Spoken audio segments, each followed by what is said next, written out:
Good evening, good evening. So happy to see everybody here on a hot afternoon. Thank you for joining us if you're in person or online. We are very excited to have our senior pastor candidate, Pastor George, here with us, answering questions that you may have, and the hope is that you get to know him a little bit better during this conversation. I'm going to say a prayer for us to kind of center us all, and then we'll get started. Okay. Dear God, we come with grateful, thankful, joyous, open hearts to this forum tonight. It's been a long time coming to get us here. Spirit, fill this room, fill the hearts of everybody, so that we can have a good, deep conversation that we need. Please pray for Pastor George. Help him to be wide open and show his heart and spirit to us as we need to see before we make that important vote on Sunday. Please fill this room and the people online with love and understanding of one another, and trust. Trust that this process is today. It is held by the hand of God. It always was. And that you are always with us. Please be with us in this time, we pray. Amen. All right, so I'm going to invite Bill to come up and say he has something to say really quick before we get started.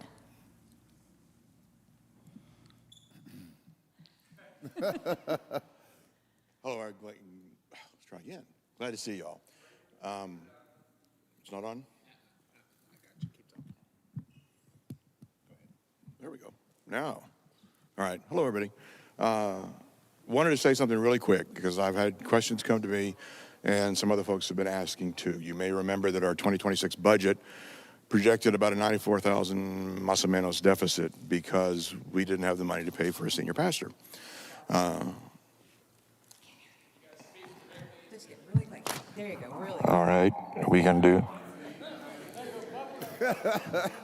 All right, I'll start over again. Been getting some questions, and rightfully so, from folks about our budget.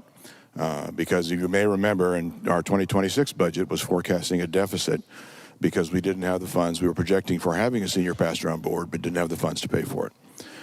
I do want to be able, I'm incredibly grateful to be able to tell you that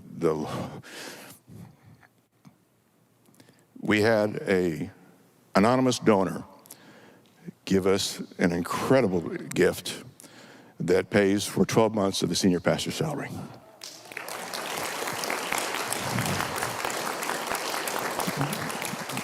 And so because of that, the Pastoral Search Committee was able to go through with getting us a candidate. But I am going to say it only covers 12 months. We've got 6 months left in 26, so we're covered until the middle of 27. So you'll be seeing me coming back. Remember, a couple weeks ago, I didn't quite ask for kidneys, but I alluded to it. But I'll be asking for more to make up for the rest of the year because we want to keep him. Sorry? He's yeah, we think he is. So anyway, I just want to put everybody's mind at ease about that because we are good for 12 months. So anyway, that's it. Thank you, Bill. And Jackie.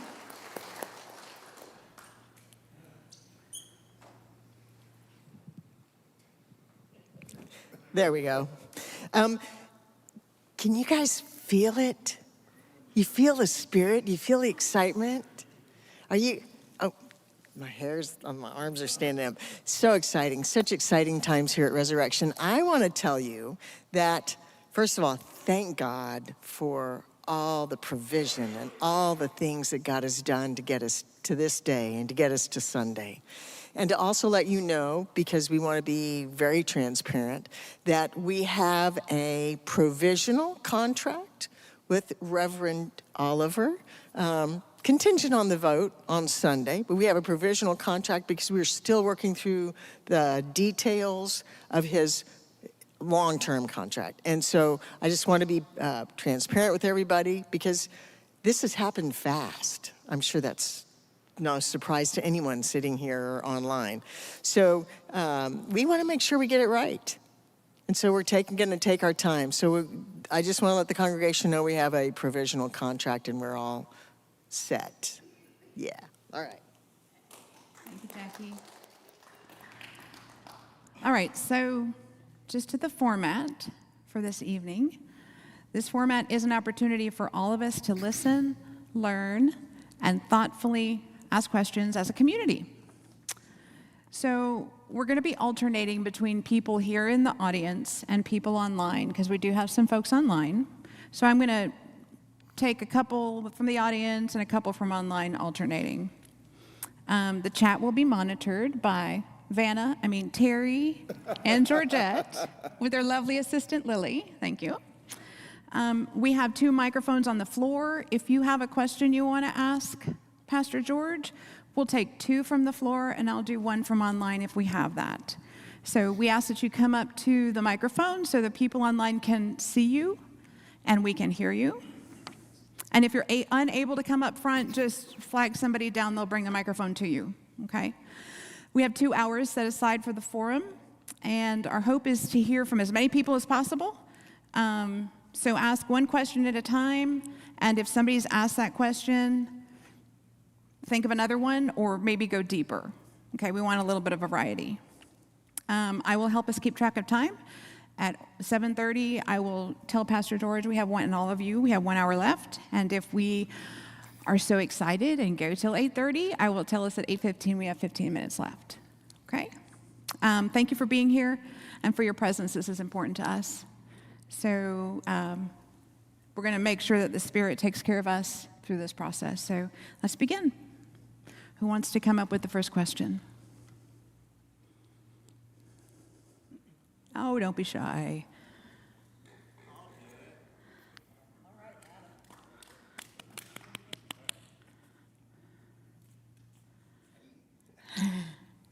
My name is Adam Garcia, and I have been coming to Resurrection for almost 30 years. My question is, when I first walked into Resurrection, I was amazed at the way the congregation was and how our pastoral ministry was able to bring in different faiths that we all carry. And it marvels me how they were able to do that. It's a talent that not everyone has. My question is, do you feel that you'll be able to encompass all of us and all our different backgrounds, religious backgrounds? First and foremost, thank you, Adam, for that question, and for your conversation a little earlier. We got to talk about his life in the valley, and I told him about my life in the valley. It's just 2 different valleys, because in Texas, most people call the valley the Rio Grande Valley, but I lived in Edna, Texas, down near Victoria, and for black people, that's about as far south as we go. So I thank you for your question. I think that first and foremost, when I think of the term faith and people of many faiths, I don't look in this room and think that we are of many faiths, though we might have many denominations. We are of one faith as Christians. But I also don't limit our expressions to merely the Christian community. Because my training in seminary, for instance, at Andover Newton, which is now a part of Yale Divinity School, it was a priority of ours right next door, like not a couple of blocks away, literally the next building to us. On our property was Hebrew Seminary, which was one of the nation's most prestigious interdenominational Jewish seminaries. And so I studied Old Testament there and was able to study with the rabbis, consulting very, very old Bavlis and things of that nature. So and learned a whole lot from that interaction that has been beneficial to my ability to teach the Old Testament to this community. When I was the pastor or the interim pastor over at First Congregational Church in Natick, I took my interfaith commitment so seriously that I didn't limit it just to doing good, like with justice work. So on Good Friday, which ironically seems like a weird time to invite others from other faiths to participate, we had an interfaith Good Friday 7 last words service. So we had a Jewish rabbi that spoke on one of the words, which was able to expose some of the depths of Jewish life at that time in a way that wasn't necessarily about Jesus per se.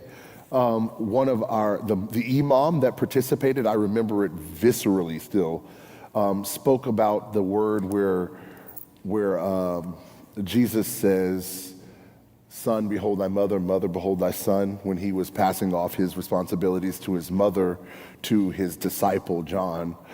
And one of the things that the imam talks about was, he said that in Islam, Jesus is so revered that they named not only a chapter after his mother, the only woman to have a chapter in the Quran named after them, but they also named a chapter in the Quran about his grandfather. And so Jesus is so central to the Islamic faith that the Quran itself has 2 chapters dedicated to his ancestors. And so I think that was one of those things. And he also talked about the remarkable connection that in the passing of the mother to the son, and some of the rituals that were connected at the cross, that in Islamic culture, those have deep significance and resonance because they take family just so seriously. So my commitment is not merely in justice work, but when it comes to integrating faiths of others, it's to bring people together to see what our commonality, what our common cause. I think that we share across both the faiths within Christianity and outside of our faith.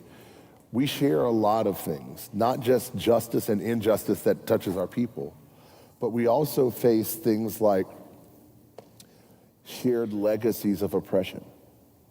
And so sometimes in Islamic tradition, we talk about slavery in this country where slavery happened, and they said, for 400 years, the slave trade that went east in Africa to the Arab world is about 2 or 3 centuries old. I mean, 2 or 3 millennia old, excuse me. And so it goes back much further. And so as part of what I was wanting to sort of articulate is that, there is so much more for us to learn from people of other faiths. There's so much more for us to share with people of other faiths. And in a place like Resurrection, it really is, I believe, a part of our genetic structure to want to be that bridge, that common place that people can meet. Because, just like the Jewish community, there was a time when we were outsiders until we created a place where we could be inside and where we could be together and where we could build hope, build faith, build a better tomorrow and a better community. And I think that that's a lot of why I am so committed to not just interfaith outreach, but ecumenical outreach. One of the things that is a part of my regular practice, I Bible study with, right now it's in Huntsville, and so I Bible study with several pastors, so a United Methodist pastor, a Catholic priest, the Episcopal priest, one of the pastors from the Church of Christ, from the Nazarene Church. There's I think they call him an eco-Lutheran or an environment. Yeah, I think eco-Lutheran is what the term was. And so it was all of these perspectives. And of course, I was the resident Baptist. And it was great to have, that kind of a perspective all the time, because we look at the same text, we see it, and we see different things. And our religious traditions teach us to see different things. But the beauty is that sometimes our religious traditions don't teach us to see what others see.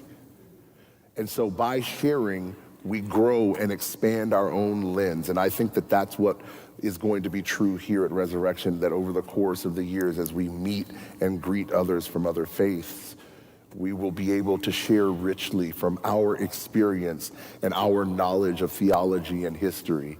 And we'll be able to benefit from those persons as well as they tell us a little bit about not only their faith, but in the example of like the service for Good Friday, other people exposing things about our own faith that we don't even know. I hope I answered your question. Thank you. Kedrick.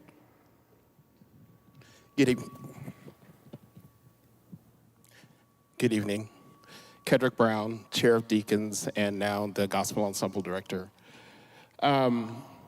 Firstly, thank you for your sermon that you preached last Sunday. It gave me the feeling that we're finally going to get a pastor that I don't feel I can outgrow. What does that mean? I can always learn from him or her, in this case, him.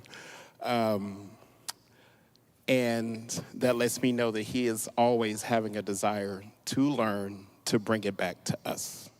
So thank you for that. But my question is, because you're in a pastor position and you are human, for me, you have pastor, you have leader, you have servant, you have teacher. Of those four qualities, which do you think are your top 1 down to 4 for you that you can bring to this church? Pastor, leader, servant, teacher. This is like an impossible task. I was going to say, leave it to Kedrick. One, thank you. Before I jump into this, Kedrick, thank you for this question, because I love having to think about a question, but also, thank you for your leadership, not only of the deacons, but also of the restoration of the gospel ensemble. In my first Sunday, when they announced it, I could hear palpable joy, in sectors of the congregation. And so I think that the number one purpose that we have in doing this work in places like this is to offer exhortation to people, because so many people are out of breath, and we've got to sometimes give our breath to them so that we can move them to higher emotional and spiritual heights. And I think that you have definitely offered some encouragement to this congregation.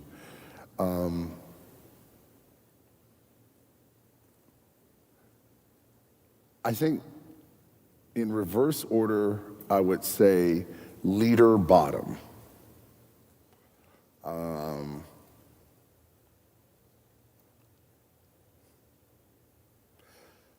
Pastor, servant, teacher, tied. I think that Jesus taught an inverted model of leadership, exemplified, most interestingly, this week at Bible study, we talked about when Mary, the sister of Lazarus and Martha, washed the feet of Jesus with the ointment and the nard, which Bill helpfully pointed out was imported from India and made it very, very rare. And the cost of it was worth a whole year's salary. So, just making sure that you all know that I did make the tour. But I think that for me, being a leader is not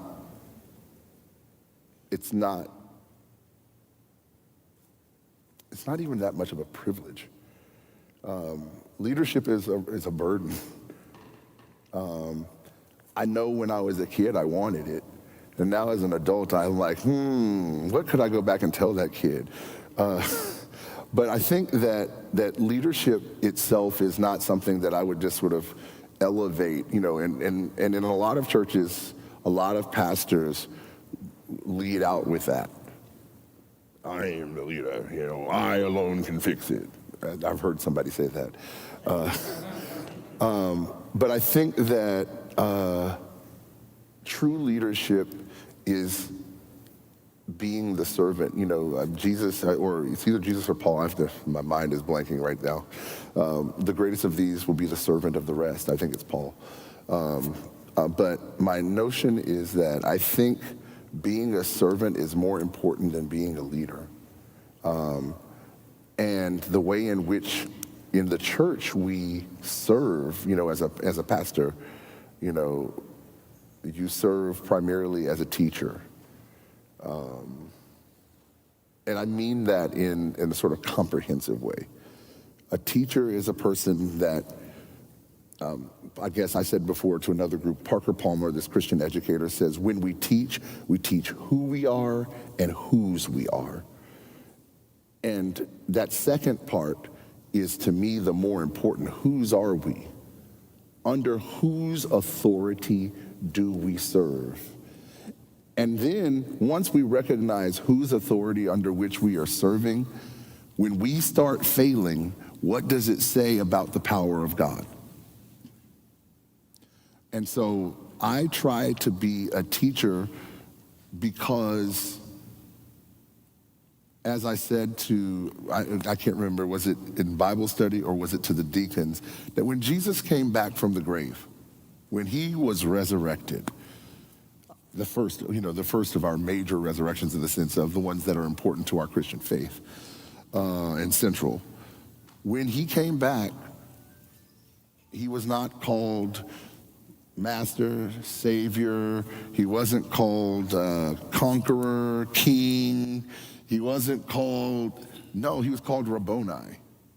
Rabboni, which translates from Aramaic to English as teacher. So in his exalted self, in his resurrected self, in the part of him that went to hell and had all of the vestiges burned off of him and came back spiritually renewed, the first thing they could identify him as was teacher. That means that being a teacher is a vocation dipped in divinity. That to be a teacher and to be identified as a teacher is to be paralleled not in the same breath as Jesus, but in the same cause.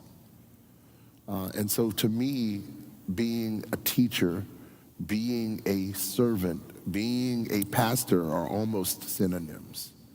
That you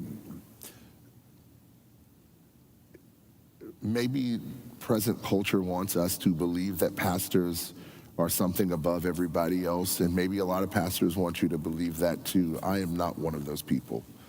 And I think even though I may get in trouble for this, but I grew up mostly Baptist, but there was a period of my life where I was Methodist for a little while. And I went to a church in Huntsville at the time, St. Paul United Methodist Church.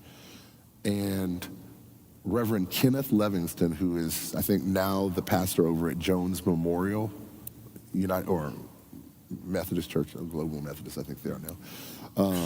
And he's also now a bishop in the Global Methodist Church.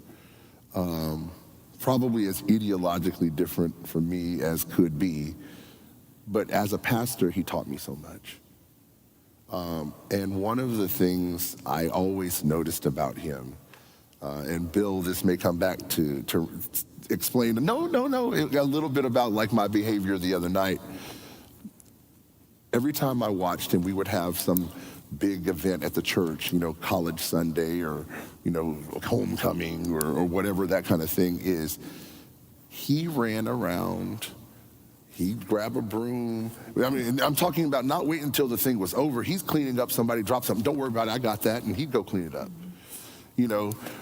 And he would literally be the dead last person to eat because he was so concerned about the hospitality he was showing to the guests that we had, the love that he was demonstrating to the members of his own church, getting to see them enjoy the food. And St. Paul's folks, they could cook, they could burn, and so I really enjoyed, watching a pastor, a leader, a servant, a teacher. He did all of those things. And a lot of his lessons still stay with me. And again, beyond orthodoxy or conservatism, he taught a lot that I remember. And I learned a whole lot from his example. And I also learned a little bit about what more could be desired, like even more love, that there are greater capacities for it. There are greater capacities, by not putting limitations on what the interpretation of the Bible could mean. I could explore things that he wouldn't. So his limitations also taught me. And I think that I hope that I can only hope that as a pastor here, me and my limitations can still be something that endows wisdom to others, even if you learn from a mistake that I make, which inevitably I will. Thank you. We'll take one more from the audience, and then we'll check in with the online folks. Good evening. I have a question because Kedrick's just made me think about all those list of things. But then I thought when you were talking about leadership, we've always amongst ourselves talked about how different pastors have different leadership style. I'm not talking in the sanctuary. I'm talking in the boardroom with working with the board of directors. So, what type of leadership style would you describe yours? And when there are conflicts in the congregation, how do you address those also? And I will let you continue.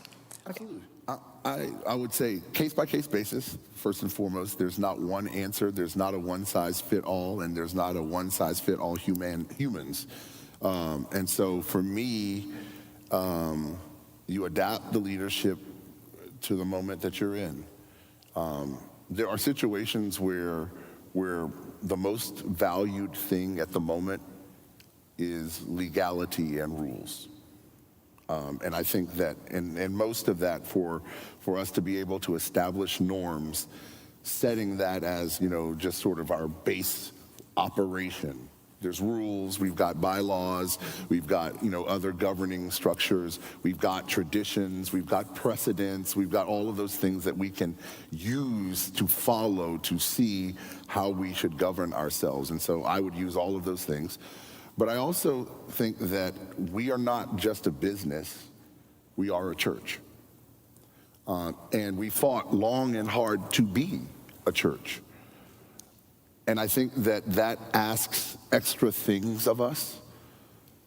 And sometimes as pastor, my responsibility is to remind us of those inherent values, those inherent things, such as,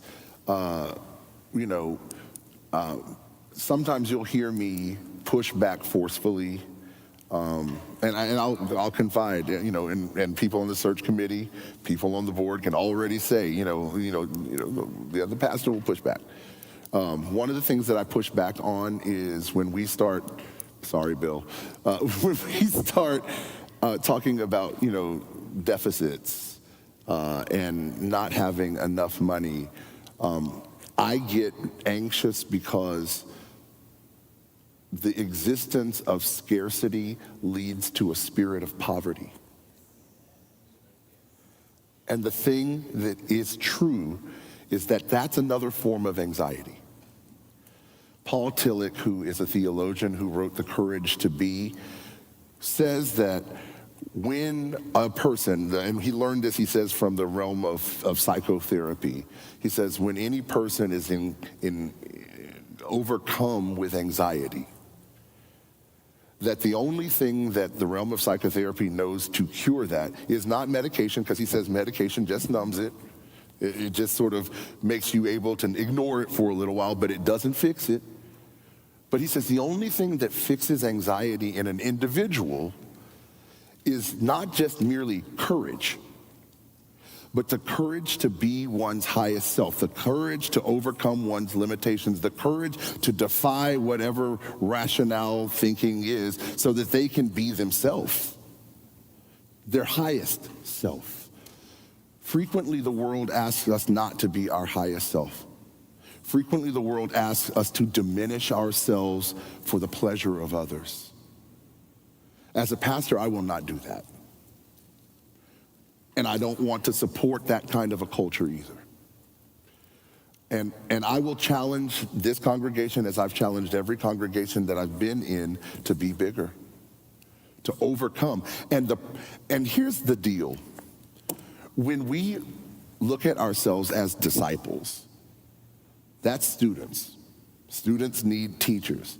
And teachers don't always teach us the lessons that we want to learn.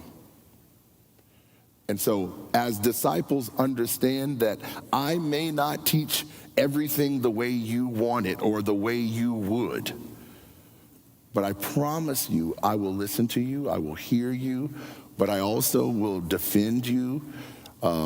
And that's a long-held tradition. And I want to say this: if there are any, conservative Republicans in the mix, there might be. In most churches there are. I have very close friends that are very, very conservative Republicans. We would never vote for the same person, hardly ever.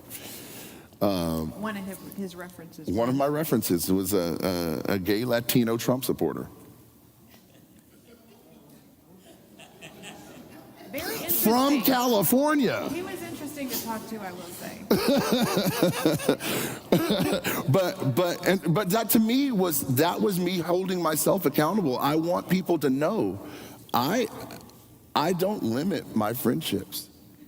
I don't limit my interactions. I don't limit, and I'll also tell you this in connection to the question that you asked. If I fight with somebody, like in the board, we can have a drink in 5 minutes. Now, they will probably have more of a bruise than, this is like, I'm over it. I'm ready. And I just want you to know that if we ever have crosswords, just know it's not forever. I don't hold grudges. But for me, I think that being a leader really calls on us to engage across difference. I think a unique challenge for this church is our diversity. That, people say, oh, diversity is our strength. Diversity is also a challenge. And the larger one gets, or the smaller one gets, the more difficult diversity becomes. Especially if we don't round that thing called diversity off with things like equity. And when I talk about equity, I'm not necessarily talking about money. I'm talking about equal opportunity, equal investment. That, for me, I wrote a piece that I'd encourage you to go read it. It's in an online journal called, I'll pull it from my resume. But the piece is why diversity, equity, and inclusion matter. And when I get to the equity part, I say, we all try to make it some lofty philosophical thing. But what equity really is something that we've derived from business. And if we were less lofty and just looked at it like it was business and this was the business of our lives, equity means everybody gets a share.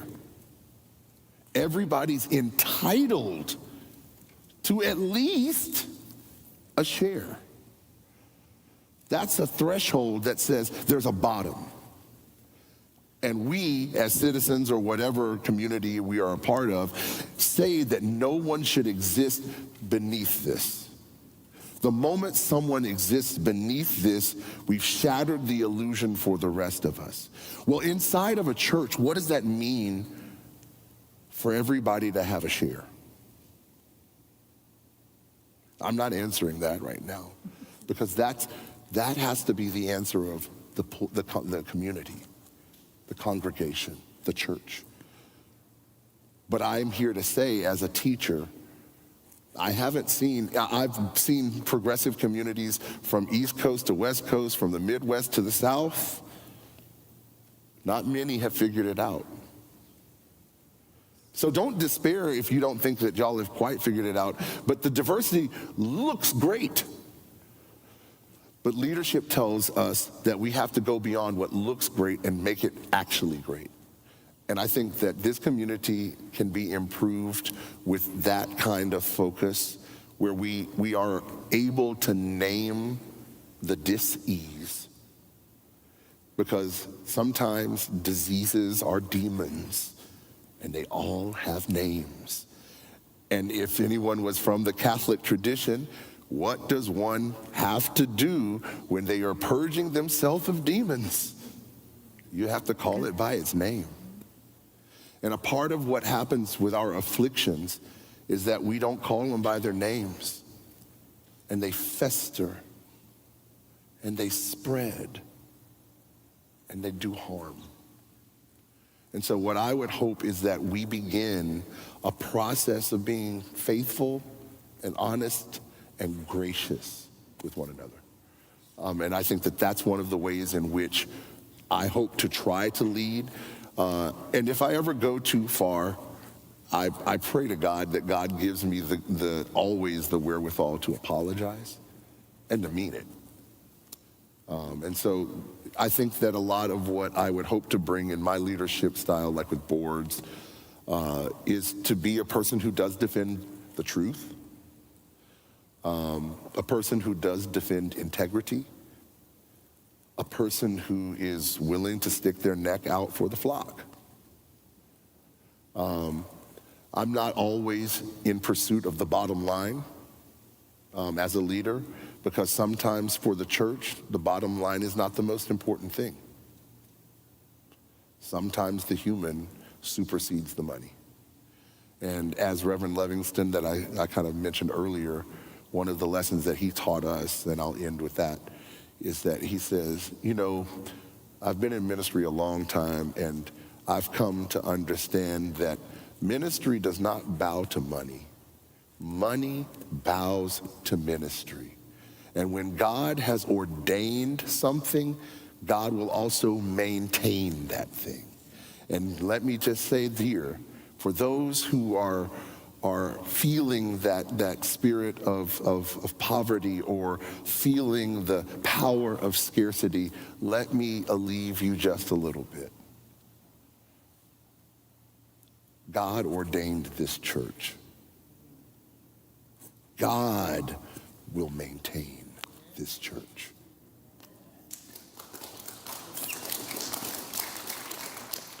Thank you. Thank you, Lily. Okay.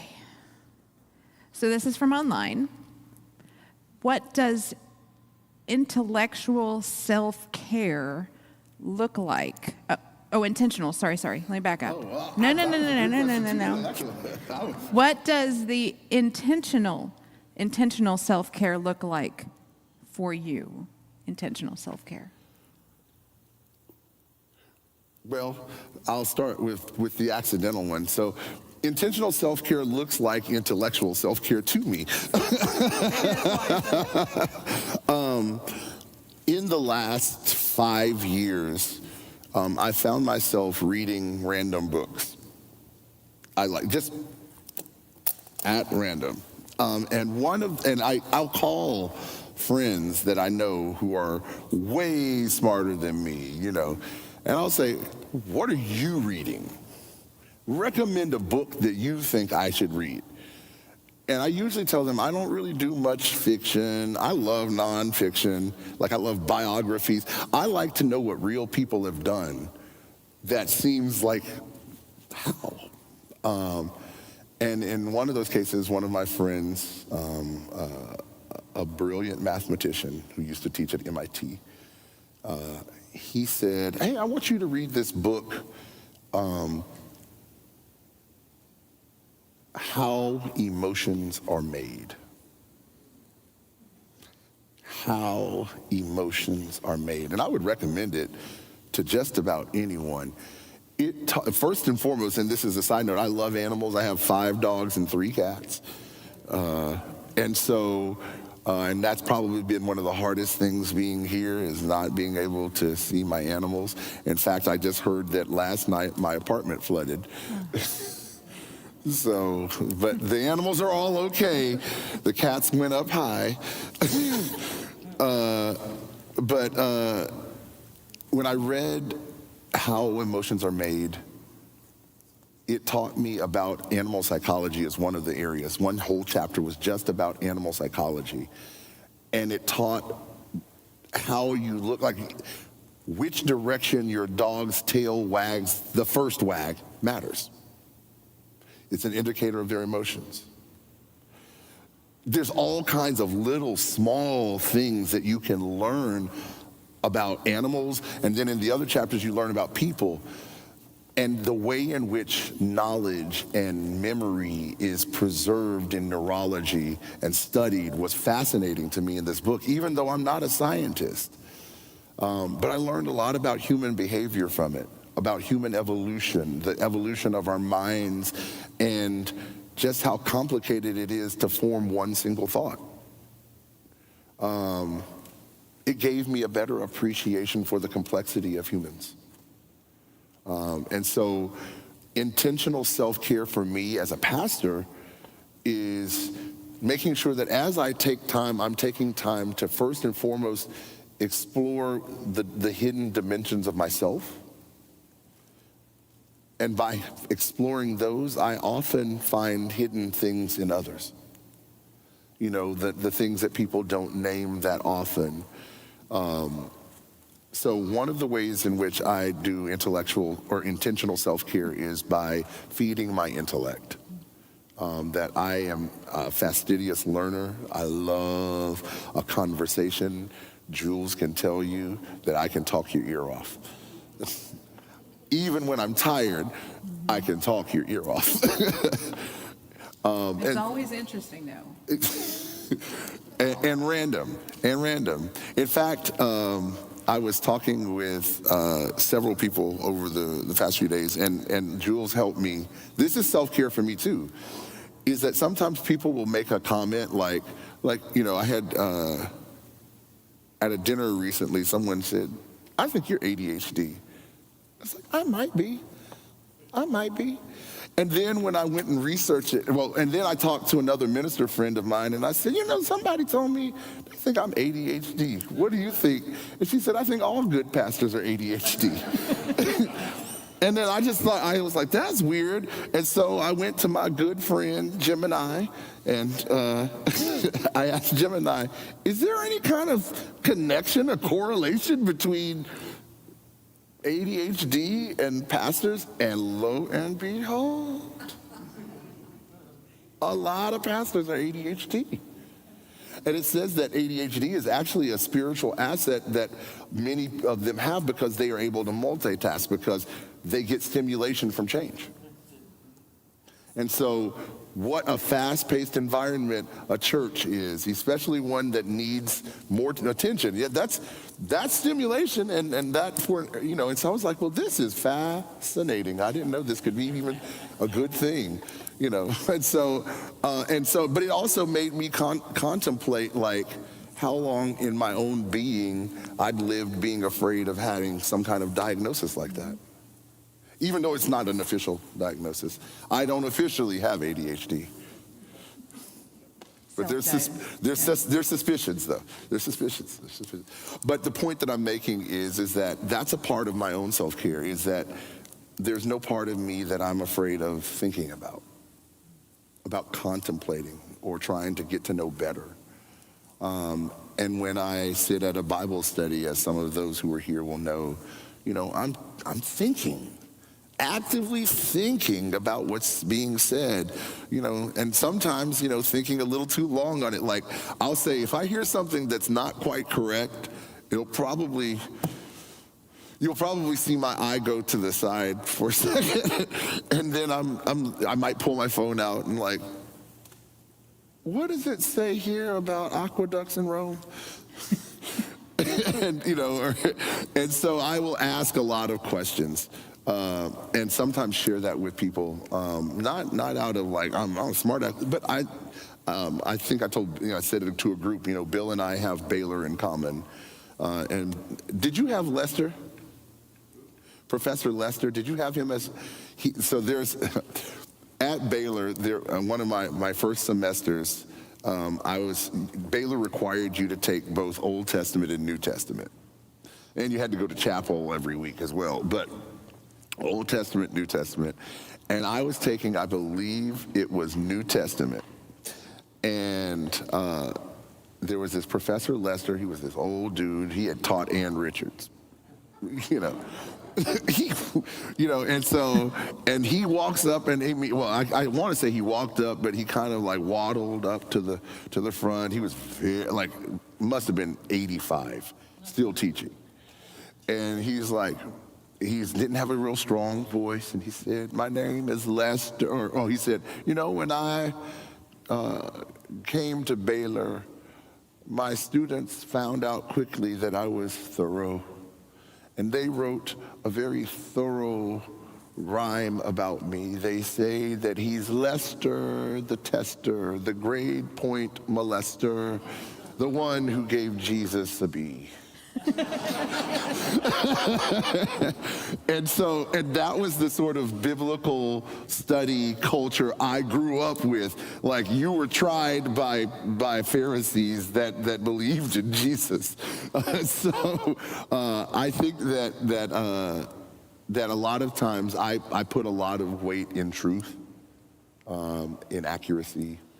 I think, and I'll say, there was a moment during the search committee I stated something that was inaccurate about Houston politics. I did my research and went back and figured out where I made my mistake, and I apologized to the person that I said that I misstated that thing to. Now, it was weeks and weeks later, but I did. And so I think that that's one of the things that I would say is that a part of me is about contemplating not just a statement for now, but contemplating what it meant in the past, contemplating what it means in the future, and what things like reconciliation mean. And that means that I'm always going back and reconsidering what I thought, because it could have an impact on somebody else. Intentional self-care is also, working for myself. And then as pastor of this church, it would be working to establish, even for the staff, greater and more effective boundaries. I think that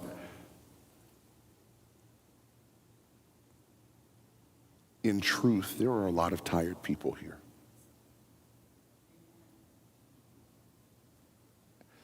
And what I want to say as a teacher to those who are tired, those who are upholding the institution, as hard as it is for a person like me to admit it, rest is holy. Sabbath is one of the first 7 things God created. Rest. Rest is so holy, God takes it.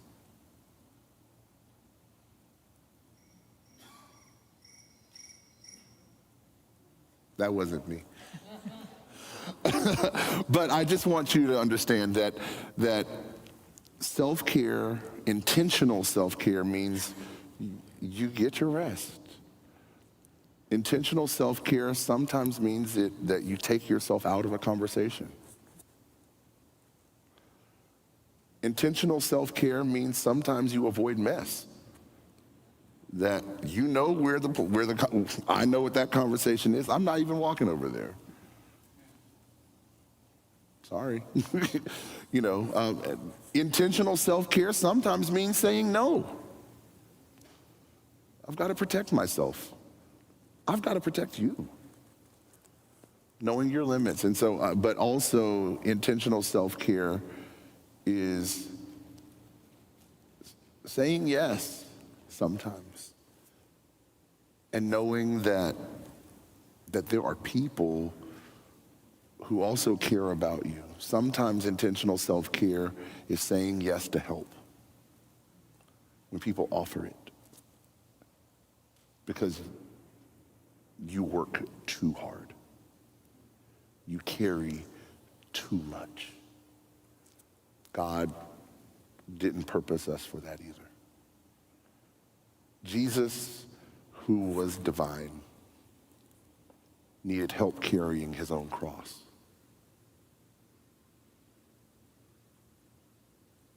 None of us are Jesus. We all need a little help. So intentional self-care says, have the wisdom to recognize when you need help.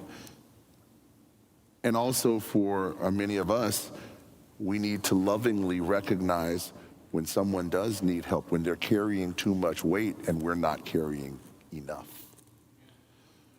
I will be hoping, intentional self-care also looks like for me in this church, preaching that we need to move from membership to discipleship. Because if we had more disciples here, that would mean pastors and board members would work less.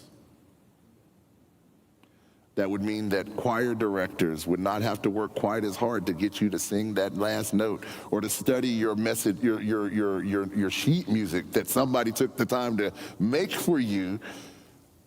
You can look at that at home on your own. That's a part of being a disciple. Also, a part of being a disciple in this space is saying yes.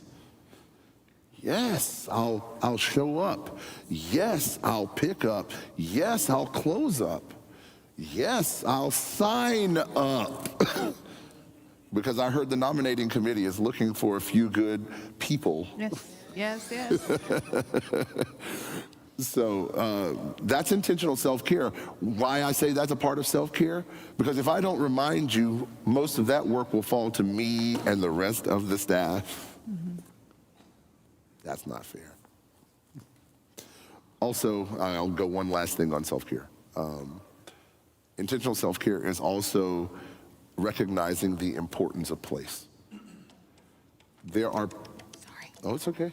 There are places that bring me joy and bring me peace. One of the things that I am so glad about, at first I was a little reluctant because I was staying in an Airbnb in somebody else's house. And so it was like, I have to be quiet because I talk loud and long, I told y'all. But the greatest part of it is that in the middle of this city, this Airbnb is like catty corner to a big nature preserve right in the middle of the Heights. There's a Lorraine Cherry. Lorraine Cherry. And I got to even hear that story. I will even, don't tell anybody, I will even go walking in those woods at night at peace because I grew up in the National Forest. And so it feels like my little escape back to home every night. When I go walk in the woods, I feel like Thoreau for a bit. Well, thank you. Anybody in the audience have a question? Come on down, Mojo. I see you moving. It's your turn. My name is Mojo Johnston, and I'm in a very excited and hopeful spirit about your candidacy. And I want to hear your thoughts about how we can create the type of worship service that will attract people, that will draw people, that will make people not want to miss one. And is it important to be progressive and cutting edge, or how do you feel about that sort of thing? Thank you, Mojo. Thank you, Mojo. First and foremost, what I want to say is that what I noticed is how good these lights are, because there must be a gel that has a slight purplish tint on it, because when you came, it made your hair so purple, and I was like, she might want to explore that color, a little lavender, but it did. It was a little exciting. But I was going to say, worship is I had a pastor once that said, and let me just say, I was in church, and at the time it sounded awful. It sounded, but it was actually like, it was like that. If you ever been a part of a note-taking church, where like everybody is writing notes, like ooh, and you could tell like when the point was good because all the pens, the heads go down, and the pastor said. Many theologians have said that worship is spiritual intercourse with God. Eyebrows went up. And he says, so thus, that must mean that praise is spiritual foreplay because it gets God ready for worship. and so one of the key elements I think that our worship needs is more laughter. A group of people that does not take itself so seriously. People live in Donald Trump's America. And that's not a partisan statement. It's just an observable fact. and that's tough. That's tough for Democrats and Republicans. That's tough. And I say that to mean we have a need for effective worship. We need relevant messages that are timely, that are saturated in spirit, but they're also filled with clear evidence that the person who's delivering it got their lesson. One of the things I'll be honest in saying, I have at times been called a church snob because, I'm hard on a sermon. Oh, I'm hard. I'm tough. And I've been that way since I was a kid. And I think that we need, now that doesn't mean like I threw the tomato at the preacher when he was like bad. I hardly have ever walked out of a church, though there were probably many more times I should have. Worship needs to be relevant. Worship needs to be effective. Sometimes the truth of modernity is trapped in ancient texts. And this one is not so ancient, it's just old. There was a hymn, A Charge to Keep I Have. Any of y'all sang that? The second verse of A Charge to Keep I Have, I quote all the time, because I think it is the mission and burden of the contemporary church, of every church, that most of us fail. It says, to serve the present age, my calling to fulfill. Oh, let me all my powers engage to do the Master's will. I want to see a sign from everybody here, just a hand, if you will. How many of you feel like you do everything possible to serve God? Like there's nothing else you could do. Not 1 minute, not 1 second of any day is wasted. How many of you feel that way about yourself? Go ahead, let me see those hands again. All right, Kendrick, we can't all be perfect. What it is that if we stopped and thought about that second verse a little bit, what we begin to find is the ways in which we're actually not engaging everything. How many of you have gone on Facebook this week and liked a post from the church? 1, 2, 3, 4. Surely 5, I see a fifth hand. Surely more than 5 of you. Bill! What? That doesn't mean you have to, anyway. The point What about YouTube? You don't have to be a member of YouTube to go like something. Did you like something on YouTube? All right, Bill, I'm gonna get you to like something. I promise you. I promise you. The thing is that when was the last time someone in here checked in to say that they were here at the church? Like, do the official check-in, mark yourself as present here. I see 3 or 4 or 5. Okay, it's a few more hands, a few more. Hey, yeah, that's good. That's good. The reason I say that is when I was in the process of meeting with the search committee, I was doing deep data dives trying to figure out, what does the church do effectively? What does it, and the church has great visuals. You all really should thank that audiovisual team for putting out a website and social media things that are visually pleasing. But you can have the most visually pleasing website and nobody shares it and nobody sees it.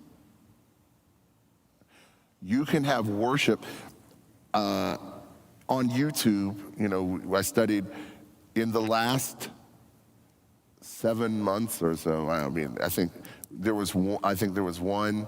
Actually, in the last 2 years, there was one video that had 520 something views. I think it was an AIDS in 2025, an AIDS program y'all had. Huh? Yeah. Yeah, and so that one had about 525 views. Most views somewhere between 80 to mostly on a good day, maybe around 214, 15, somewhere in there. This past Sunday, in the first 48 hours, we had 315 views, which made that the top performing video outside that 525 video. Add that with the number of people that showed up in worship, and that says something. And I'm not talking about, it's not saying anything about me. It's saying that there is an appetite for people that are connected to this community to come home. Now, how do we get the message out for them to come home? Well, we use marketing. Now we've got to use the free marketing that's at our disposal. Well, what's the free marketing that's at our disposal? Bill, get on Facebook. Absolutely. But my point is that the easiest way, but if you don't want to get on Facebook, Bill, I understand. I don't like Zuckerberg having my information, my data, you know, or what's the space guy, Elon Musk. I don't like him knowing every time that I blink.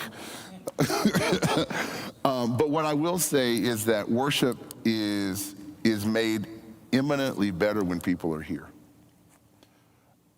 And people won't be here unless they know you have joy being here. That you have a good time when you're here. That you appreciate these 2 choirs that we have here, or the chimes that we have here, or the access that we provide to so many organizations and people, to the important decisions about our politics that happens here. Because worship isn't just when we wave our hands and sing our songs. Worship is also when we work, because the mere definition of worship is when God is present. And when God is present, there is a posture that we should have. Partially joy, partially reverence, but definitely in acknowledgement of that presence, that awesome power and presence. And so I just want to make sure that I say that worship itself can be modern. We have 2 different kinds of choirs here, and we may have more in the future. We have expressions that vary from gospel to Christian contemporary to classical to spirituals to I've heard that y'all have used some Broadway stuff in the past. You know, all of it to the glory of God. And that's the way it should be. But what I will also say is that I bring with me, you know, the informed knowledge and embodied knowledge of the Black church that I grew up in. And our ethic is, I'm not saying different than this church, but different than a lot of churches. Like, we grew up with an ethic, like, we don't let mediocrity touch microphones. And I'm just saying that's the way we were. And it was not even, totally egalitarian.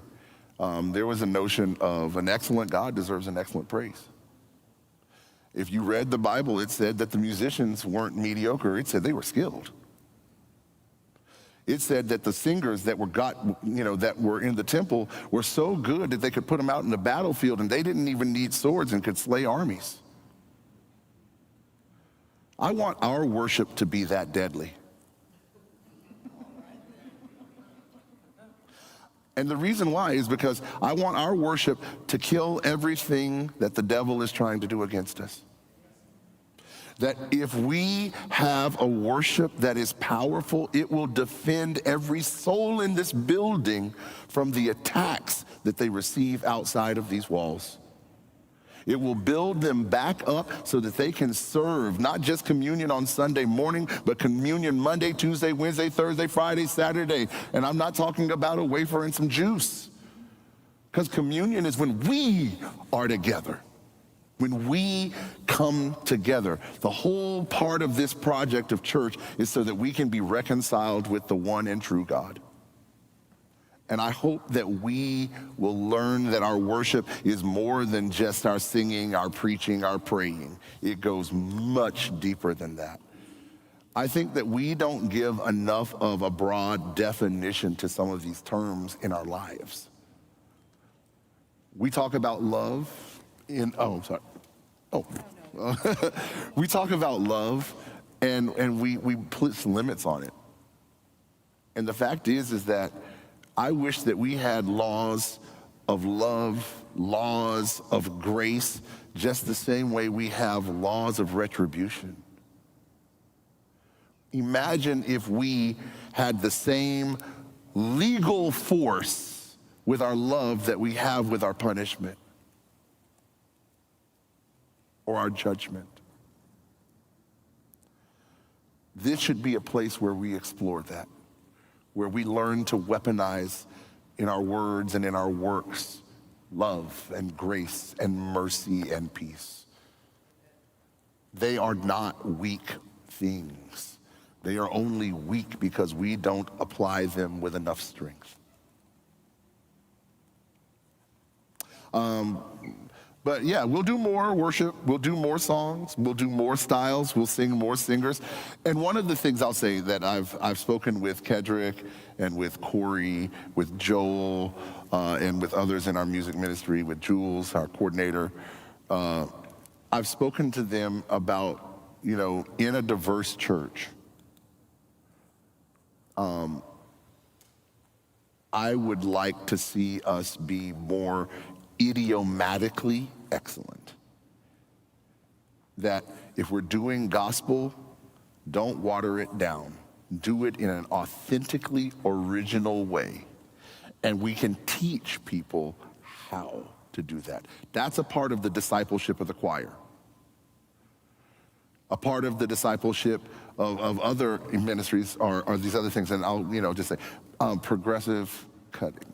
Yeah, so I think that I've stayed on this question enough for now, but I would just say that there's a lot of possibility for us to deepen our worship by being more progressive, by being more cutting edge. This past week, we discovered when I wandered the sanctuary, that there are a couple of people who had concerns about, well, we can't see you that very well. You're out here in the audience, and the people online can't see the interpreters. They can't see your face, And it presented a challenge for us to say, well, how do we continue? Because one of the things that I thought is, well, I was just so connected with people in the audience. And so we won't give it up. But it might take us a little bit of time to work through those challenges. But that's worthwhile, and the discussion was worthwhile. Having discussion about worship, I hope I've spoken with Jules and others about strategies for having, annual surveys for worship so that we ask the congregation and the staff about their impressions of worship and implementing it, and what could we do better? What would be something that would be impactful or meaningful to you? These are some of the plans that we are having for addressing worship, so that worship is dynamic and directed by the needs of the people here. I have one here. Do you have another one? Thank you. So we have two questions. I'll read this one online. Given that our church has lost members and is facing financial challenges, what do you believe we need to strengthen or change to rebuild trust, grow our LGBTQ plus community, and become financially healthy while staying true to our mission? I have it here if you need to read it. It's really long.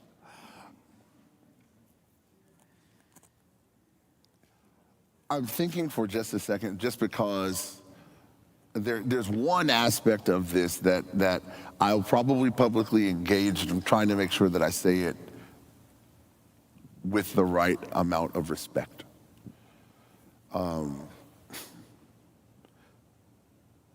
I first was allowed to, or called by a church to pastor them, I was at a forum much like this. And there was a questioner who was a plant, who was trying to, throw an obstacle in my way to make sure that I fell on my face in front of this congregation before the vote. And so he comes up and he's like, so how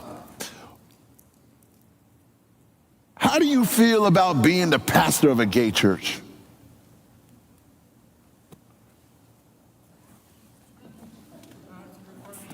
And I looked around, it's like, oh, is that what this is?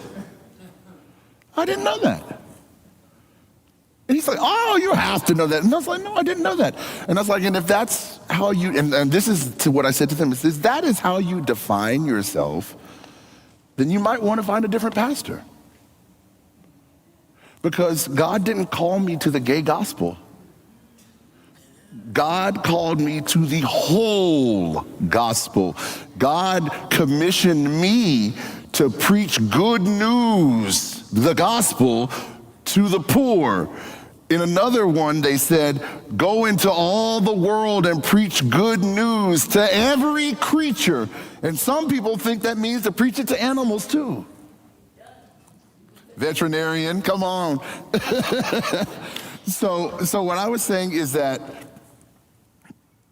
I don't necessarily, the part that I quibble with this is that I think personally, this church has an obligation in many ways like the black church had. When the black church formed in Philadelphia, it was because black people were not allowed to pray for themselves in church. They were at a Methodist church, a Methodist Episcopal church in downtown Philadelphia, and they were members of the church. But it was a multiracial church.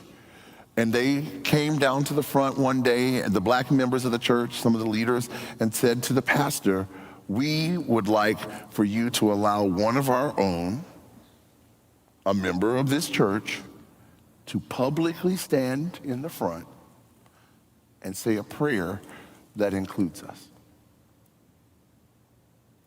And the pastor and the leadership of that church said no. And what happened from there was en masse, the black membership of that Methodist church walked out and the same day created the AME church. And the black church that would be the first of America's black churches, the black church was formed as a political response to racism. There's nothing wrong in the black context with us talking about politics and the things that threaten us, praying for one another. But really what they were doing was going back to something that was super biblical. When Jesus would overturn the tables in the temple, what was it for? Some people think it was because of the money changers. It was because of the money changers, but it really wasn't that. It was the conspiracy of money changers and temple elites and the Roman government collaborating together to deny people their prayers. And what do you mean by that? Well, the money changers were changing the foreign currencies, and the currencies that they were changing was in exchange for a gift, a bird usually. But it had to be a very specific bird, one that didn't have any blemishes.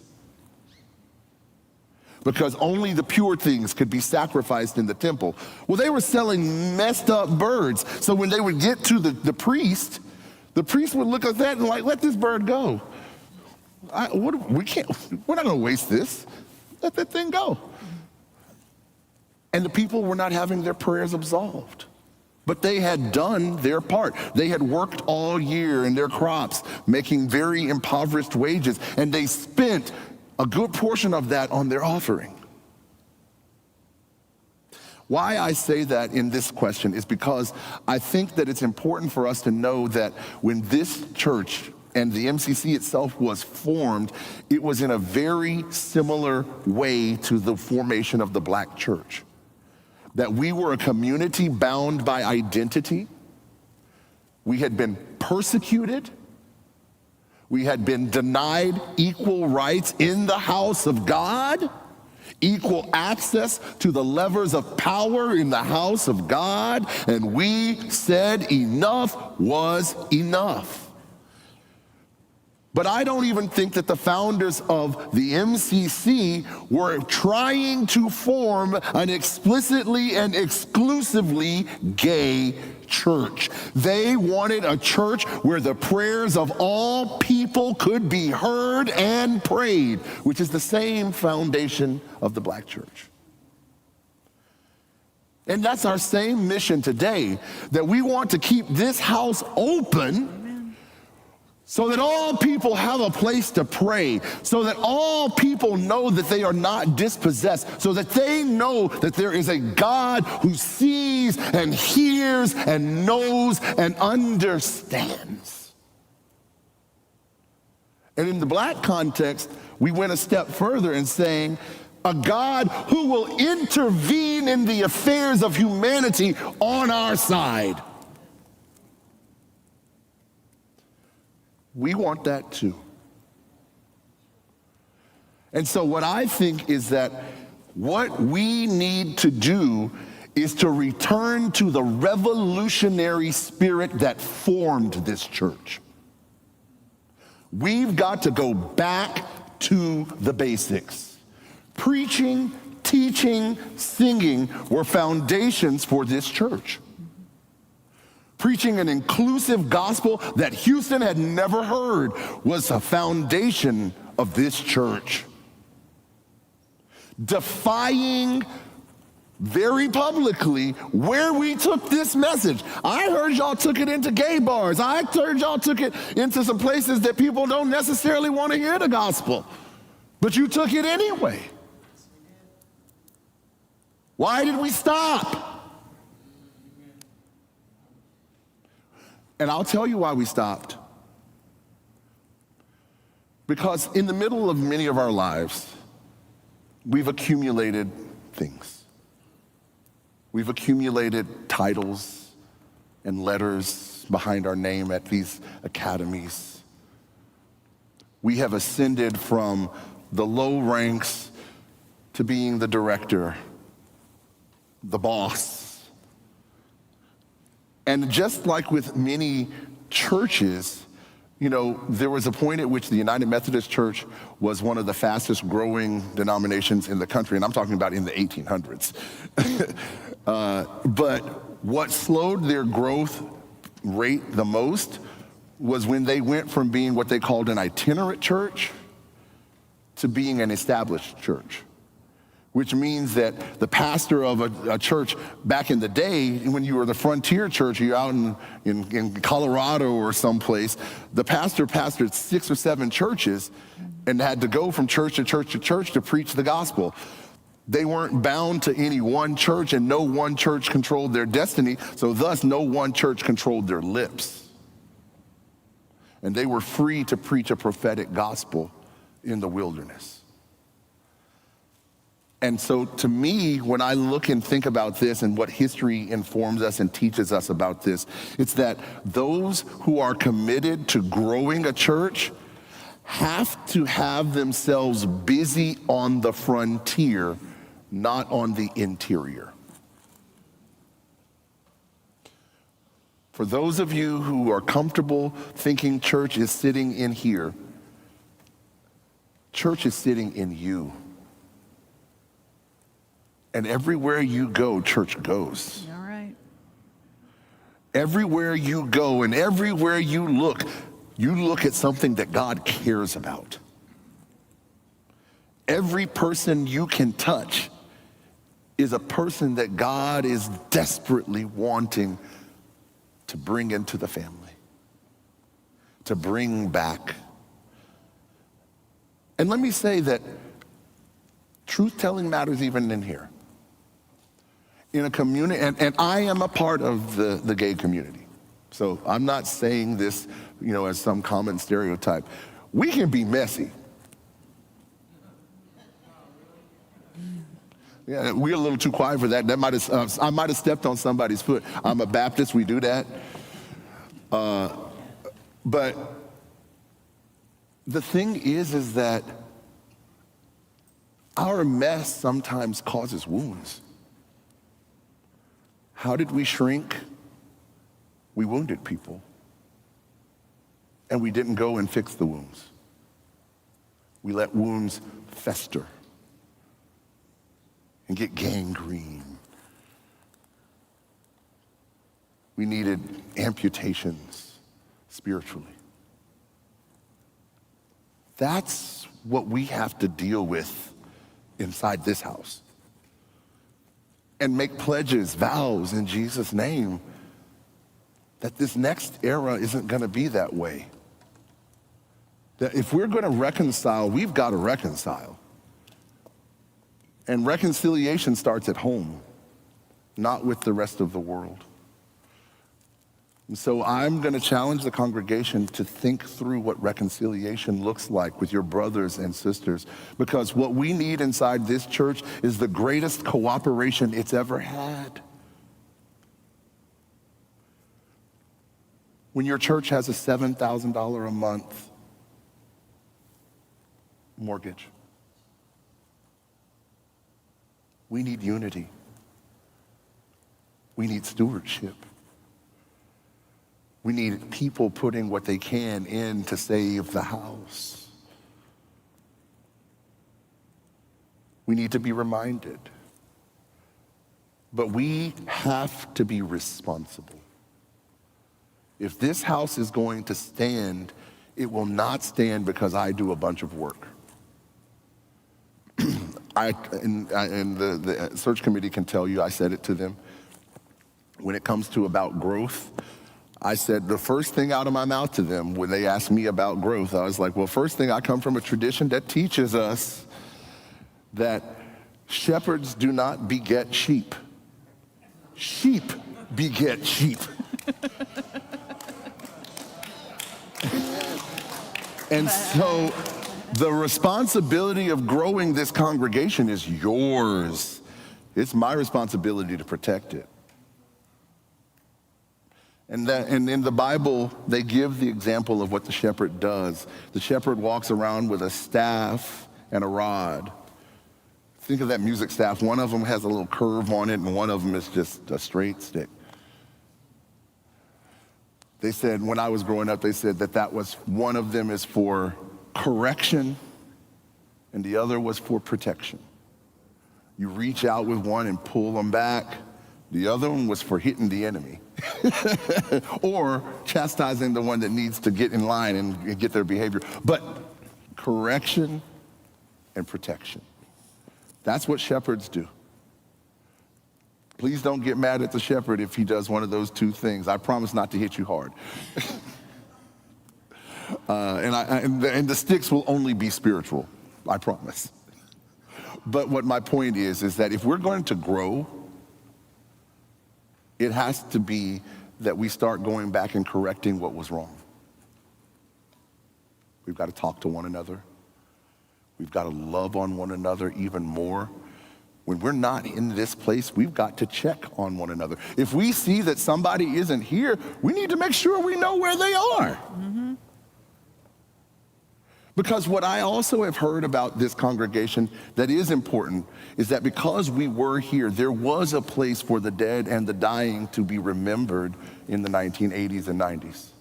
Sometimes painfully with 5 or 6 funerals in a week at their height. We're not mourning today because of those deaths. We're mourning today because no one chooses to die here anymore.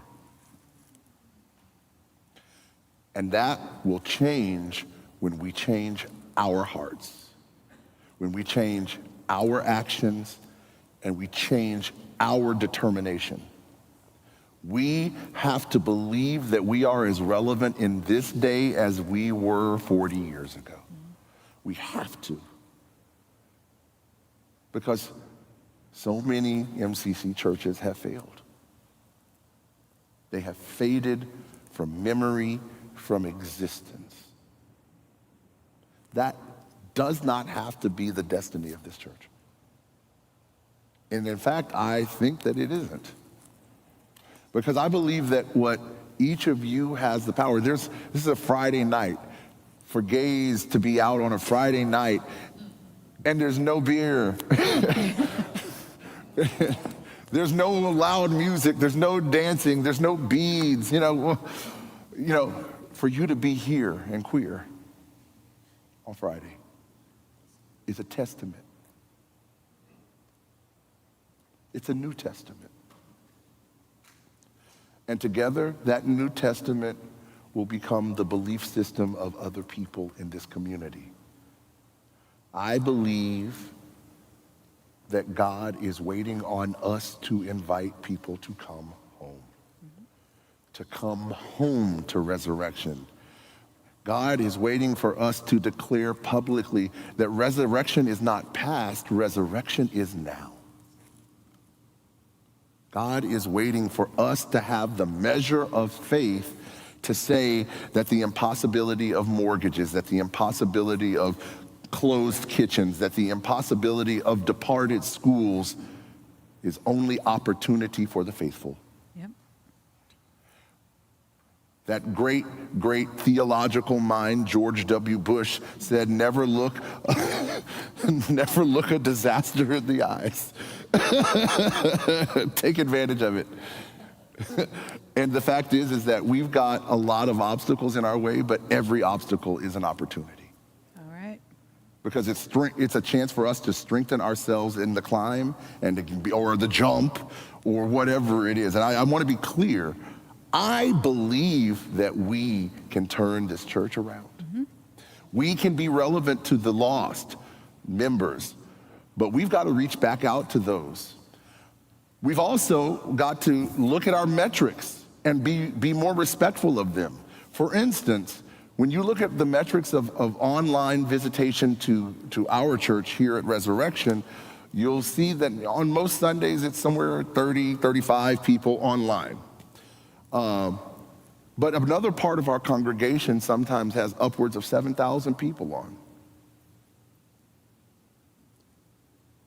How many of you have attended a service, not here, I'm saying over in their service time? How many of you have attended a Casa de Todos service on your own in free time? All right, now how many haven't attended because the language to you feels like a barrier? Okay. That's honesty. Here's the thing. My first Sunday here, I went, and my Spanish is terrible. I took French for 7 years. So, it's not. But the longer I sat with it, and the longer I prayed to the Holy Ghost for understanding, When I got rid of my negative impressions of what my experience was going to be like, what a waste of my time, I started understanding what was being said. I mean, it took me a couple of go-rounds to realize, oh, Moses, okay, got it. You know, and then you go and you learn a bit more. Well, I already knew parts of the story, and then I could see some of the words. And I was trying to follow through and follow along in the Bible and stuff, even though I didn't know the Spanish, but I could see some of the cognates. And when I saw that, I was like, wow, if I was just a little more patient, this wouldn't be an obstacle at all. And even though I didn't speak the language, when they would sing the songs, I was singing better than most of them in the room. I didn't even know the tune, but I was still singing. God doesn't accept or promote the prepared. God promotes the willing. And what we need in this church, for gay people to come to us, for straight people to come to us, for the lost to come to us, for the found to come to us, what we need are more people to be willing to get their hands dirty, willing to hug a stranger, willing to hug somebody that you know too well. Sorry. I think that this is the terrain that we've got to begin to work on in this church. Loving one another more deeply, more meaningfully. Thank you. So I got so caught up in the conversation. I feel like you're like a superhero or something, because I feel like I sit in awe of everything. You hang on every word. I hope I'm not the only one who does that, but it's just amazing. I have 2 questions online. Is there anybody in the audience? We've got 20 more minutes left before 8:30. I'll take one from the audience, and then we'll do one from online. Hey, Lynn. Hey there.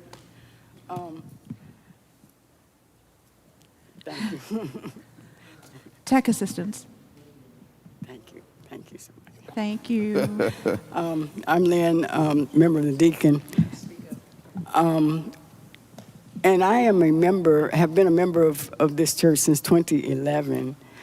And until 2 years ago, I was just a member sitting in the pews every Sunday. And then I remembered from my Baptist training that faith without works is dead. And so I thought I should reach out and do more in service to God and as a member. And my question for you, you've answered, it was a 2-part question, but you've already answered the second half. My question for you is, why did you choose to apply to become the senior pastor here? And then the second part was, what have you learned about the congregation and the church? And you've already spoken a lot about that, so that's my question. How many of you know... I know you're gonna say, I can't remember. What? I can't remember her name. Tammy? Tammy. Yeah. Tammy Gardner. How many of you know Tammy Gardner? So I applied to be the interim pastor at First Congregational Church of Houston. And Tammy was on their search committee. And I made it all the way through their process to be one of the final 2, which this was about my 7th process in about a year. And of the 7 processes before this one and another one that I was on, I was the next out in just about all 7 processes. And after First Congregational Church said no to me being their interim,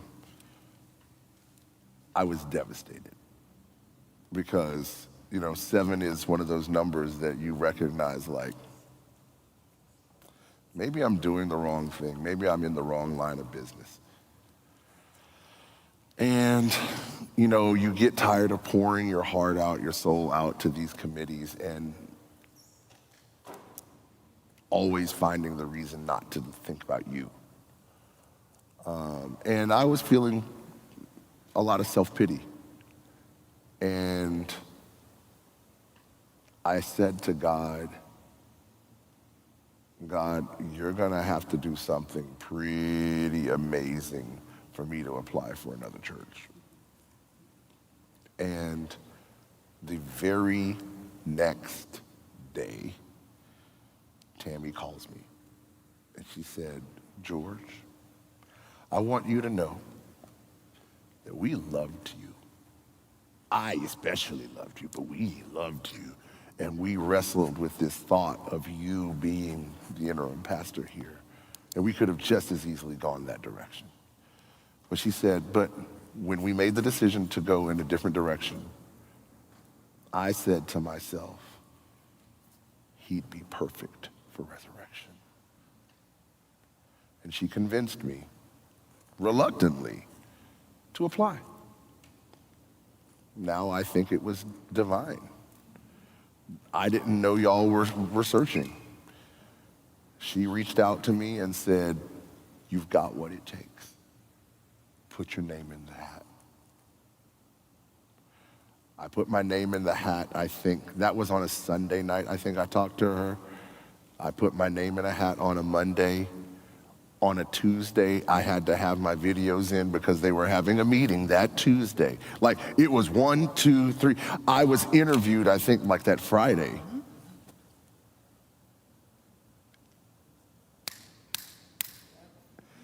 God's time breaks all barriers. God's way ends all doubts. God's power is so much greater than your doubt. If we have the faith, sometimes even if we lose the faith, God will still find us. And so in this case, why did I choose to apply? Because Tammy is a beautiful soul. And Tammy did something that most people would not do. One, she'd share a good thing. But also, she would tell me the truth. They have challenges. This is not a place you want to go if you can't deal with some problems. You know, there are people that need love from their pastor. There's a congregation over there that needs stability. Don't apply there if you're not planning to stay. Don't apply there if you're not planning to help. And definitely don't apply there if you don't plan to get dirty. Everything that she has said to me has been true. Every warning has been more painfully true than I could have ever imagined. But every opportunity that she described, I could see vividly. There isn't a challenge at this church that bores me.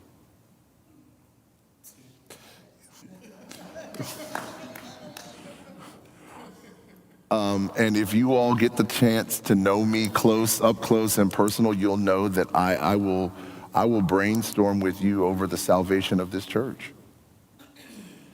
If you want to make a better deacon board, I will sit there and read the Bible with you and talk about what deacons did in the Bible. I don't know what you're supposed to do in the MCC diaconate, but I can tell you what the JC diaconate's supposed to do.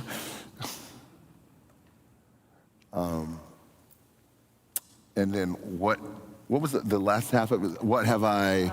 I think it was just Okay. So, thank you. Thank you.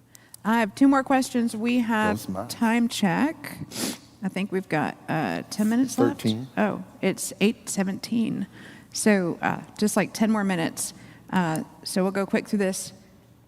When we lost faith, when we lost faith, how do we get it back? Hope. As I said before, I think I was quoting it to the choir most recently. Mariah and Whitney sing there can be miracles. But it's like, though hope is frail, it's hard to kill. How many of you have found that to be true in your life? Where the last thing to go was hope. I think that there is a divine hope in this place, in this people.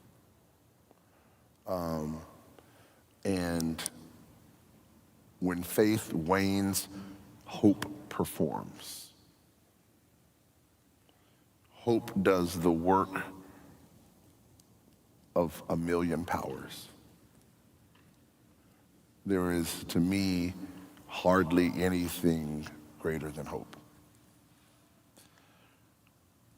Hope is a fuel that crosses generations. And what I mean by that is that how many dreams of liberation or freedom were born of people who never got to experience it, but because they dared to envision it and imagine it, it came true. That is hope. It's the ability to see a way when there is no way. Or as my folks say, it's the ability to make a way out of no way. And guess what? The Bible didn't start off calling us Christians. It started calling us people of the way. We need to go back to our origins. We need to become the people that find a way. Find a way to share the hope. Find a way to share the grace. Find a way to share the love. Find a way to be the people that God called us to be. And that does not happen easily. It takes discipline and time. Discipline and time. It also takes failure. And we learn from our failures. We learn from our setbacks. There was this program in New England when I was there where they would target like the zip codes that had the highest crime rates amongst young people. And they would go into the juvenile justice system there and they would give diversion opportunities to people who had been convicted of some of these crimes and said, okay, if you'll participate in this program and you successfully get through this program, we'll erase this from your record. And so they go to this diversionary program. And one of the things this diversionary program, I'm failing to remember the name of it off the top of my head. What it would do is it would build a curriculum where it helped them find a job. So, and these are teenagers between, I think, the ages of like 13 and 27. It goes up there because a young man's brain doesn't become fully mature until they're 27 years old. So they have a program that tracks them the entire time of immaturity, even when they're adults. And one of the things that they found when they were tracking this was that very soon into most of the programs, the young people would fail. Like they would have something that they were supposed to do and they would fail.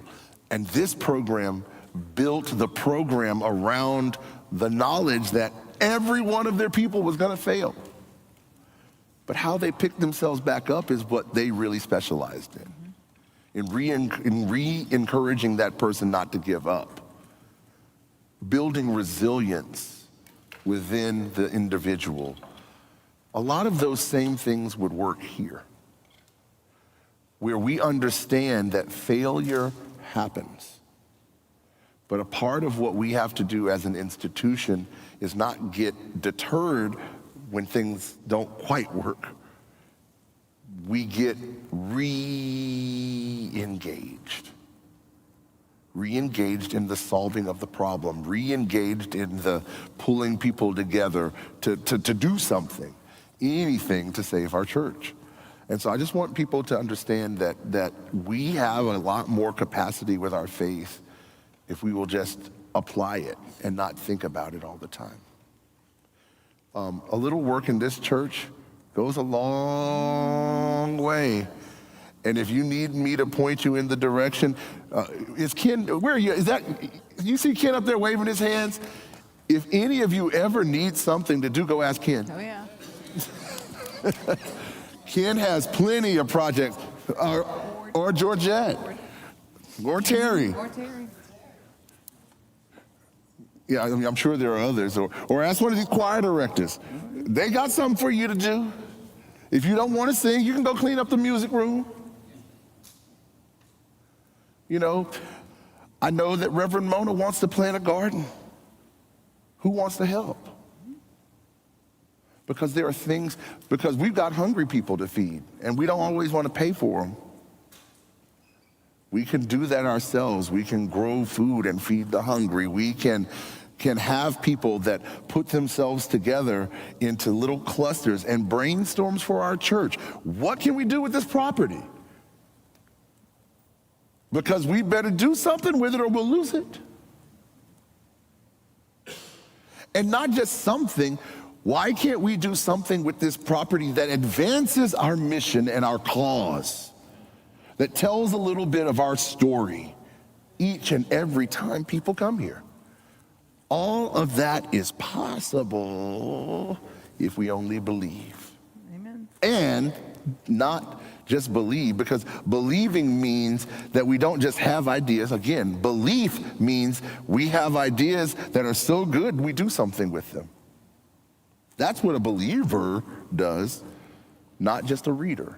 We are not just readers. We are not just hearers. We are doers of the word. And that's the only way the word becomes real to people. That's the only way that the word faith becomes meaningful to you, is to see it applied. Thank you. We have 5 more minutes. This is a really good one. They were all excellent, but this is a good one to finish on. And I invite anybody who wants to stay. I hope I don't overstep. But if you have a question you didn't get answered, feel free to approach Pastor George either today or Sunday. Where did your faith come from? Or the many years to come. Yes. Where did your faith come from? And how would you deal with a church member who has lost their faith?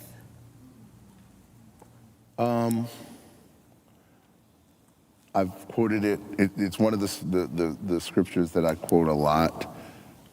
It's from Revelation. We have overcome by the blood of the Lamb and the power of our testimonies.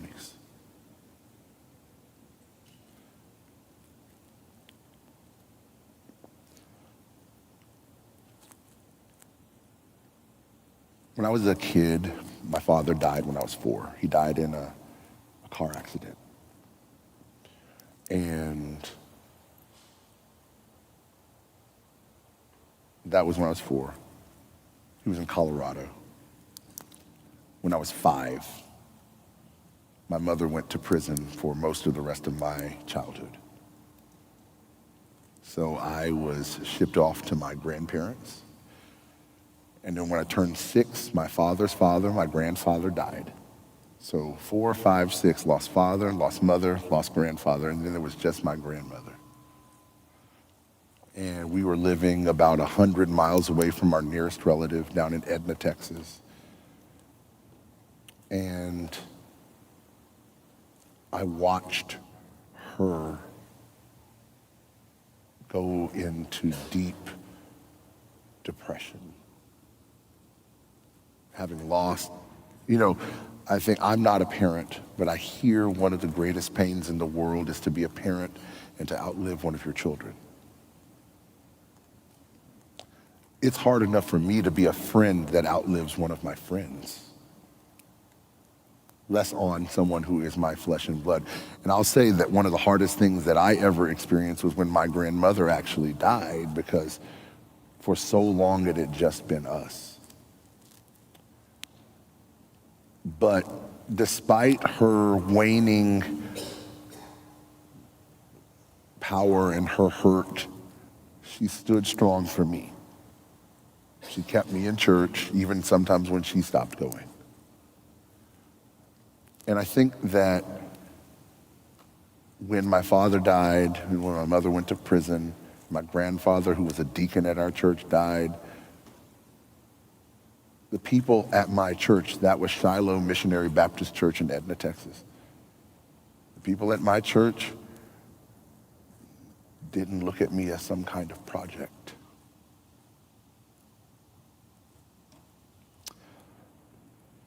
They looked at me as family. The same love and food they would give their children, they would give me. Church has to mean more. Because there was a time in many of our lives where church saved us. And I tell people all the time, I don't think church is so much about saving souls as it is saving and transforming lives. What we do for other people is what puts a smile on God's face, not what we say.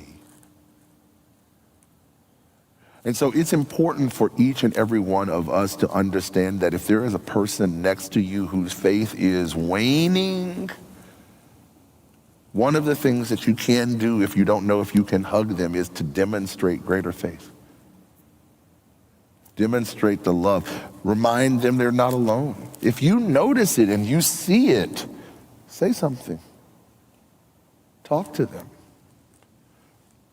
If there are people that are hurt, rightfully so, maybe, or whatever, and you know it, reach out. Nelda, can I say one of the things that Nelda talked about, one of the next gen individuals coming through for a memorial service, and she wanted to hug. And they were like, "Don't touch me." And she didn't know the right thing to do. Her spirit was conflicted. And I would say, not in just the next gen, but I'm saying if even it is hostility, find a way to love anyhow. Find a way to love anyhow for people who are difficult, for people who are aberrant, because everything that we could say about one of those people said about us. And I just want everyone to know that we have to be able to bring people back into the fold. I'm the shepherd, possibly this Sunday hopefully becomes true. My job is to chase after the lost sheep, wherever they are, whoever hurt them, whoever, whatever.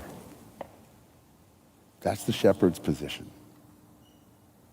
Go after the lost sheep and keep the rest of the sheep together. I will do that. And for people who have lost faith or low faith, I know what it feels like. I know what it feels like when a church rejects your ideas.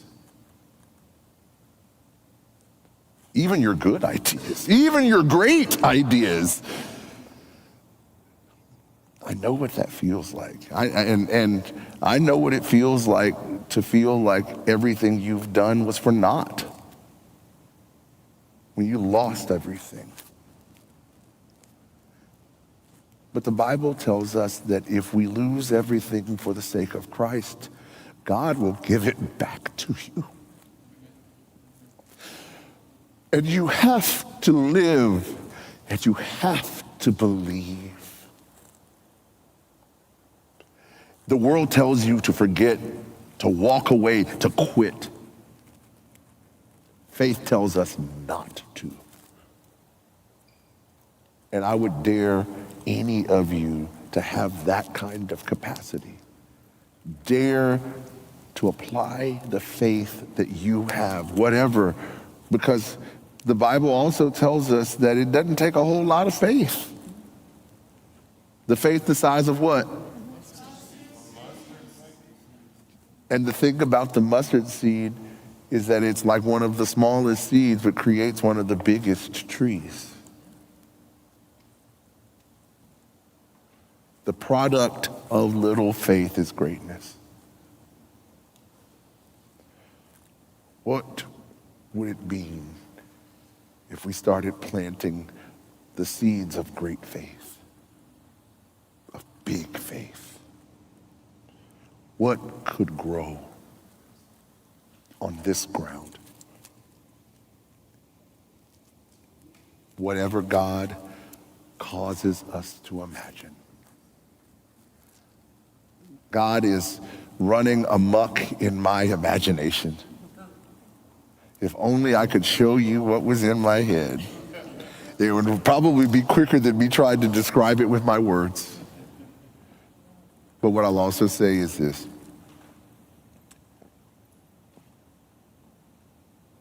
Faith is the substance of things hoped for and the evidence of things not seen.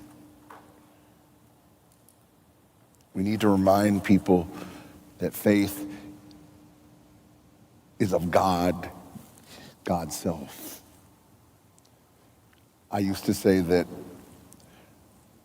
if God were defined in mathematics, God would have to be everything plus zero.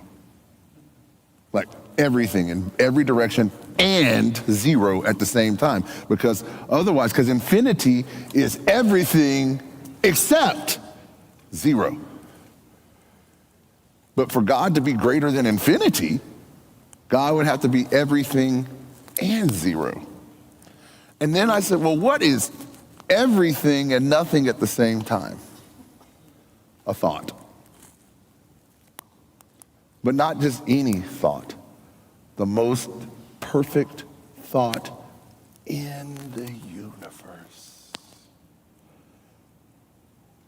And what is the ambition of any thought?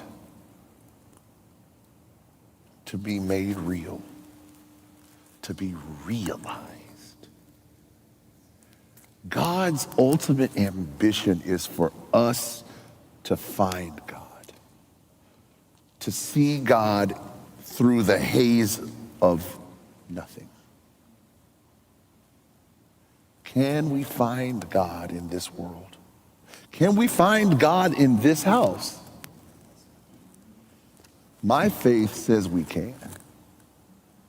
My faith says we have. And my faith says we will do it again.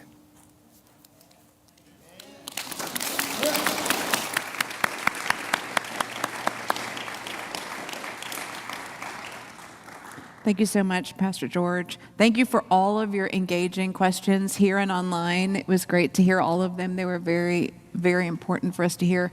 I invite all of you to join us on Sunday. Members will be allowed to vote during the process, but you are welcome to come and participate. If you are not a member, we encourage you to do that. Come to church on Sunday before the vote. The vote will be right after church. Please stay and ask more questions if you have them, and have a good evening. Thank you.